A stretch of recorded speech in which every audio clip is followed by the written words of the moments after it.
Hello, my dear people. It's so good to be back here again. Thank you so much for tuning in here. Yes, don't forget, this is Saffron Media, and we are here to give you the best, the most trending, exciting, reliable, and authentic happenings in Nigeria, especially in the area of politics and many more. Yes, if there's one thing I can categorically say is that I really appreciate the way the people of the southwest region are in support of their very own Sunday Igboho because really the government is doing everything possible to ensure that he's pressed down and is suppressed so that he cannot speak up or he cannot even move regarding the case where they are taking against him, saying that he stockpiled arms, and that is why they put him on a stop list, that he is a wanted person. Well, good that the Yorubas really know that this is important for them and they have to stand by their very own. And I wish they can do the same for Nnamdi Kanu because indeed he is just an agitator for a Biafran nation, just as Sunday Igboho is an agitator for a Yoruba nation. But our government is so afraid of these people. That is why they are doing everything possible to put them down to ensure that these guys' voices are not heard. Guess what, my dear people? Yes, remember that Sunday Igboho was actually captured, or let's say arrested, in Kutanu about a few days ago.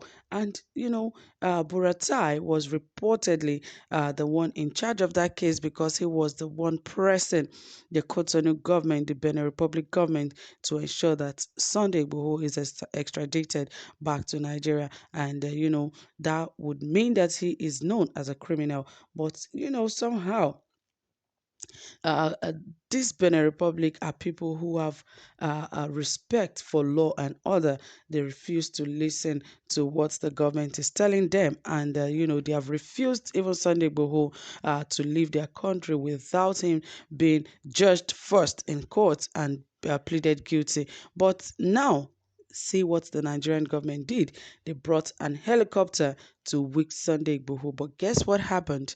I'll bring you more details about that. But please ensure you subscribe, give this video a thumbs up, turn on the notification bell, like, and also share this video. All right, dear friends, without further ado, right here is efforts by President Muhammad Buhari's government to extradite Yoruba Nation activist Sunday Adeyemo, or popularly known as Sunday Igboho, to Nigeria from Benin Republic have hit the rocks.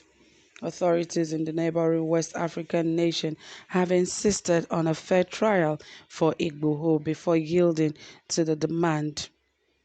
It was also gathered that the Beninese government said it won't handle a request for extradition without first trying him for the local offense he was arrested for. Sources told us this Thursday morning how it was reported that Igboho was arrested on Monday night in Kadijon Airport, Cotonou, with a fake Beninese passport while trying to flee to Germany. He is expected to be arraigned for immigration-related offenses in Benin Republic later today after a spirited move by the Buhari government to bring him back to Nigeria. The source told us that the Yoruba Nation activist had hired a Beninese defense attorney, Raphael Huvenot. Huvenot is currently an attorney to the president of the Benin Republic. Igboho may be granted bail today.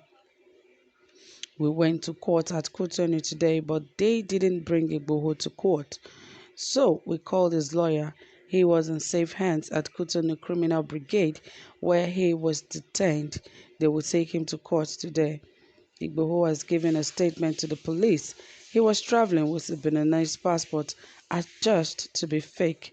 The source privy to the discussion told us. The Nigerian government, through its ambassador to Benin Republic, Tako Buratai, is bent on extraditing Igboho to Nigeria.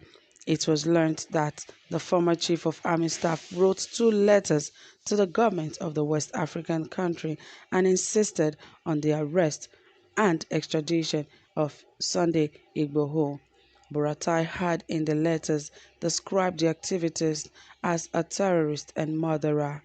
Nigeria had written 2 letters to the West African state describing Igboho as a terrorist and murderer. The first letter was written on July 7th. A second letter describing his bodily features was passed on to the Benin Republic yesterday, a security source reported to us. The Department of State Service (DSS) had on July 1st raided the residence of Igboho in Ibadan, Oyo State. Igboho had planned a Yoruba Nation rally in Lagos 2 days before the raid. The DSS raided the residence, killed 2 people and arrested 12 aides, but Igboho escaped. The agency alleged that Igboho was stockpiling weapons and subsequently declared him wanted.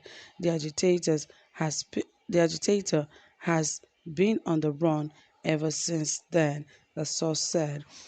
Well, now that it is made clear that the reason why Igboho was actually arrested, remember that earlier there was issues that he was caught in Benin Republic airport, that there were some issues.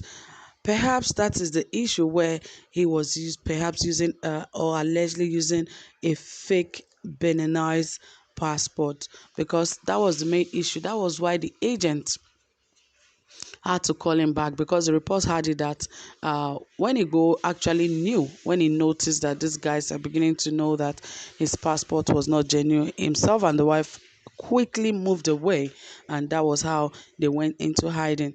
But somehow the the travel agent called him and said that all the issues have been resolved, that he can come back.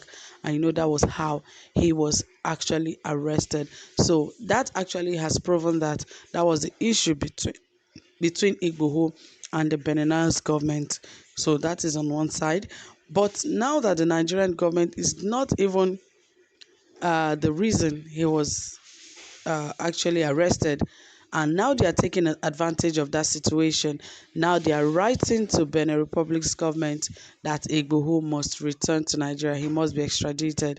And now the Beninese government is saying that is not how they do their thing here. Whether you call him a terrorist, whatever name, a criminal, whatever, we don't do our things like that. He must be taken to court and be judged accordingly. And then after then he can be released to the Nigerian government. Well, I just hope that at the end of this, or all of this, he would be freed, because it is the Nigerian government who has actually declared him a criminal, even when he's not a criminal. That is why he's on the run. So it is really important that everyone that needs to stand by him should really come out to stand by him, because this is the time he needs Nigerians, especially the southwestern region, the people from this region. This is the time he needs them the most, and they should be able to stand by him. But of course, some of the Yoruba leaders are planning on going to the UN 76th Annual General Meeting to discuss all of this to them. Perhaps they could be of help, but I doubt it. But anyway, guys, what can one do? All of this is happening in the face of so many insecurities and distractions happening in the country.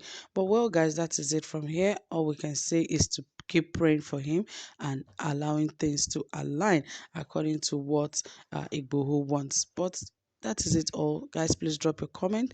Let us hear what you have to say about this, and don't forget to give this video a thumbs up. Do have a pleasant time. Bye for now.